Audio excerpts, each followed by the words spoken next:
నమస్తే, welcome to NSTV news. ముందుగా ముఖ్యాంశాలు. ఖమ్మం జిల్లా ముదిగొండ మండలం కమలాపురం గ్రామంలో తెలంగాణ రాష్ట్ర గిడ్డంగుల సంస్థ ఆధ్వర్యంలో నూతనంగా నిర్మించనున్న 10,000 మెట్రిక్ టన్నుల సామర్థ్యం గల గోదాము శంకుస్థాపన కార్యక్రమం ఏర్పాట్లను రాష్ట్ర గిడ్డంగుల సంస్థ రాయల నాగేశ్వరరావు, డీసీసీ అధ్యక్షుడు పువ్వాళ్ల దుర్గా ప్రసాద్తో కలిసి పరిశీలించారు.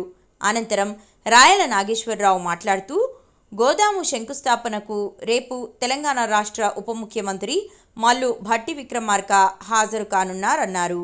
శంకుస్థాపన అనంతరం బహిరంగ సభ ఉంటుందని రాయల నాగేశ్వరరావు తెలిపారు.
ఫోటోలు దిగి ఎవరు బాగుంటారు పొద్దున ప్రోగ్రామ్ అయిన దానికి ఎన్ని ఉండండి.